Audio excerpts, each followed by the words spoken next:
지금 같은 이 쌀쌀하고 이 추운 시기에 불포화 지방인 오메가3를 섭취하면 이 혈관 속의 지방 제거에도 도움이 된다는 거네요. 그렇죠. 자, 그래서 실제로 미국 심장학회 그리고 미국 내분비학회에서는요. 중성지방과 콜레스테롤의 치료에 이 오메가3의 섭취를 권고하고 있습니다. 네. 왜 우리가 오메가3가 건강에 좋다는 거 워낙 다 알고 있는데 남준 선생님은 일반적인 오메가3가 아닌 RTG 오메가3를 드셨단 말이에요. 그 이유가 있을 것 같아요. 우리 딸이 보기도 좀 이게 더 좋다고 생각이 들어. 걔가 자꾸 바꿔주거든. 이런 이유 때문에. 업그레이드가 됐다니까, 그렇지. 혈관. 네. 그러니까 그 초임계 RTG 오메가3를 권장하더라고요. 이 오메가3 역시 세월이 흐르면서 기술의 발전과 더불어서 더욱더 좋은 오메가3들이 자꾸 나오고 있거든요. 글쎄, 그러나 봐요. 자, 첫 번째 1세대 오메가3를 바로 뭐라 그러냐면요.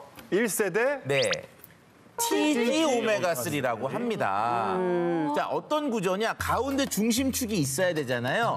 글리세롤이라고 하는 축이 있고요. 포화지방산 2개와 불포화지방산 하나.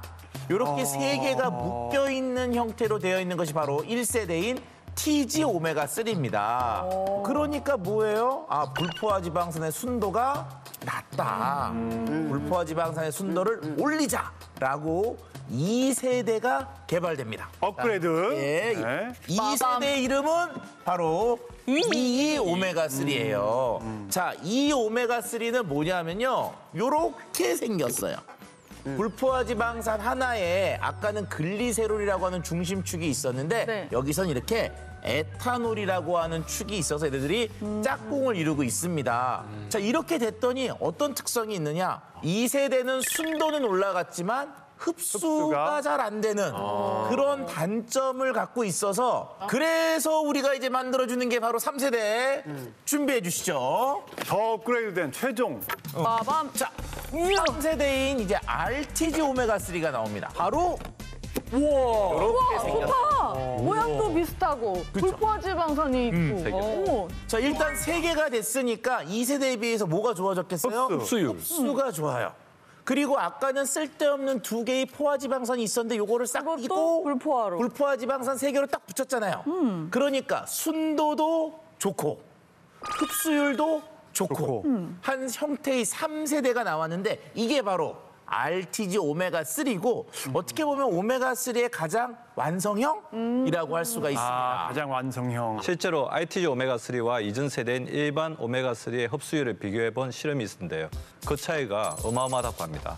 RTG 오메가3의 흡수율은 일반 오메가3에 비해서 무려 124%나 높게 나타납니다. 아니 근데 그렇게 좋은 RTG 오메가3에서 예. 초임계 그러니까 딱 붙었단 초임계가. 말이에요. 그럼 이 초임계가 어떤 걸 뜻하는지 아마 모르시는 분들도 많으실 것 같아요. 예, 궁금하고. 초임계 오메가3는 고온 추출 방식이 아닌 50도 이하의 낮은 온도에서 추출하는 방식의 오메가3이기 때문에 불포화 지방산 함량이 풍부할 뿐만 아니라 고온 추출의 단점인 산패이염, 발암물질 생성 등의 단점을 보완하고 영양분의 순도를 높이는 오메가3라고 이해하시면 좋을 것 같습니다.